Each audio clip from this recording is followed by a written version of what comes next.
बंधुओं का, छायाकार बंधुओं का, YouTube प्लेटफॉर्म पर काम करने वाले साथियों का अभिनंदन है, स्वागत है। आज का जो विषय है, जिस प्रकार से देश और प्रदेश में लगातार महिला उत्पीड़न की घटनाएं बढ़ रही हैं, प्रदेश और देश में ये साबित हो गया है कि कानून व्यवस्था नाम की कोई चीज़ नहीं बची। जंगल राज इस हरियाणा और देश को भारतीय जनता पार्टी की सरकार ने दिया। हिंदू धर्म में नारी को नारायणी की संज्ञा दी गई है। वेद शास्त्रों में, ग्रंथों में नारी को पूजनीय बताया गया है।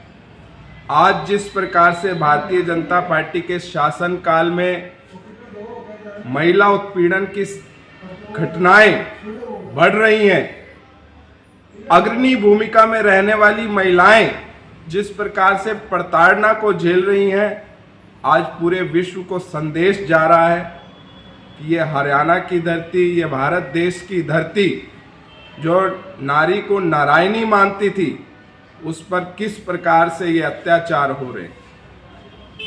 पिछले दिनों जब हरियाणा में हमारी एक महिला कोच बहन शिक्षा ने वर्तमान खेल मंत्री पर आरोप लगाए,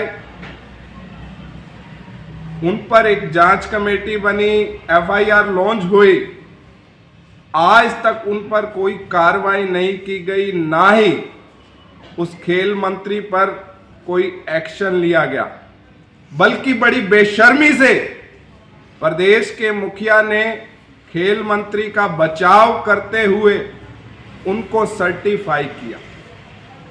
आज देश का गौरव बढ़ाने वाले खिलाड़ी, देश को सम्मान दिलाने वाली हमारी महिला कुश्ती की खिलाड़ी 3 दिन तक जंतर मंतर की धरती पर बैठे रहे, केवल इसलिए कि महिला केवल चूल्हे चौके तक सीमित ना रहे, बाहर निकलकर अपने देश का गौरव बढ़ाए।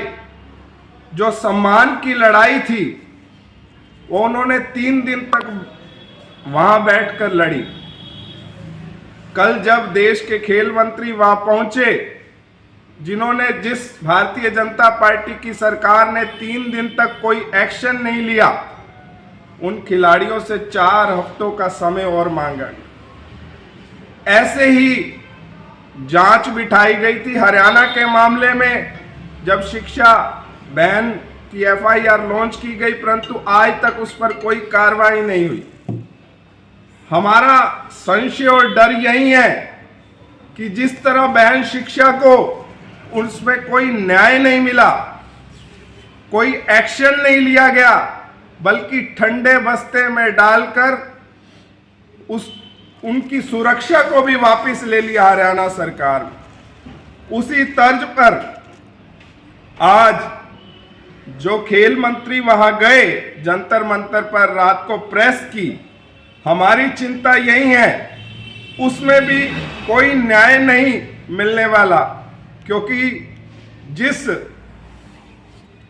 जांच को भारतीय जनता पार्टी के लोग ही जांच करें, उसमें कैसे न्याय मिलेगा। भारतीय जनता पार्टी के जांच करने वाले लोग और जो आरोपी हैं वो भी भारतीय जनता पार्टी के ही सांसद हैं। आज प्रदेश और देश में भारतीय जनता पार्टी की सरकार है। किस प्रकार लगातार महिला अपराध की घटनाएं बढ़ रही हैं। आज हमारे बीच आम आदमी पार्टी की प्रदेश की महिला सलाहकार डॉक्टर रजनीश जैन है। महिला के विषय पर हमेशा अपनी बात उठाती हैं, मुद्दों को उठाती हैं। मैं उनसे कहूँगा आगे की ब्रीफिंग हो रखी है। लवलीन जी ने आपको मुद्दे के बारे में बताया। मुद्दा महिलाओं के लिए अपराध का है, तो मैं ये कहना चाहूँगी हमारे देश के लिए ये स्थिति बहुत ही दुर्भाग्यपूर्ण है और शर्मनाक भी है कि एक तरफ हरियाणा में जो महिला कोच के साथ दुर्व्यवहार हो रहा है, खेल मंत्री के खिलाफ कोई सरकार कार्रवाई नहीं कर रही है, उल्टा खेल मंत्री को सरकार और हमारे मुख्यमंत्री जी कहीं ना कहीं बचाने की कोशिश कर रहे हैं, तो कैसे उम्मीद की जा सकती है कि हरियाणा की बेटियां खेलों में आगे आएंगी और हमारे देश का गौरव मान बढ़ाएंगी। और अभी वो मामला तो ठंडा हुआ भी नहीं था, उस मामले का तो कहीं कोई न्याय मिला ही नहीं था। अब ये दूसरा मामला विनिशा फोगाट, हमारे देश की जो ओलंपिक पदक विजेता है, उसने बीजेपी सांसद और जो WFI के अध्यक्ष हैं बृजभूषण सिंह जी, उस पर इतने संगीन आरोप लगाए हैं, यौन शोषण के आरोप लगाए हैं, मानसिक उत्पीड़न के आरोप लगाए हैं। तो मैं सरकार से और माननीय मुख्यमंत्री जी और हमारे देश के प्रधानमंत्री जी से यही जानना चाहूँगी, ये महिलाओं के लिए अपराध कब रुकेंगे? हरियाणा तो पहले से ही महिलाओं के लिए अपराध में सबसे आगे रहा है और अभी जब से बीजेपी की सरकार आई है, ये अपराध 13% के लगभग बढ़ चुके हैं और पूरे देश में ही यही स्थिति चल रही है। बीजेपी वाले कहाँ तो भगवान श्री राम के नाम पे वोट मांगते हैं, इनके वोट बैंक में यही होता है कि श्री राम, हिंदू धर्म के नाम पे वोट मांगी जाती है। और दूसरी तरफ मैं सिर्फ ये जानना चाहूँगी, क्या बीजेपी के नेता, बीजेपी के सांसद भगवान राम के चरित्र से कुछ नहीं सीखते? क्या महिलाओं के लिए उनके मन में किसी तरह का कोई सम्मान नहीं है? और ये बेटियां जो हमारे देश का मान है, गौरव है, हमारे लिए कोई ओलंपिक में पदक लेके आई है, कोई एशियन गेम्स में लेके आई है और कोई बेटी हमारे लिए कॉमनवेल्थ में पदक लेके आई है, जब वही बेटियां सुरक्षित नहीं हैं, तो मैं आम घरों की बेटी और महिलाओं की सुरक्षा की कहाँ से उम्मीद रख सकती हूँ? अभी एक ताज़ा मामला दिल्ली में और देखा गया। दिल्ली में बीजेपी की पुलिस है और लेकिन गुंडागर्दी इतने हद तक बढ़ चुकी है। स्वाति मालीवाल जो महिला आयोग की अध्यक्ष हैं, उनके साथ भी सरेआम बदसलूकी हुई।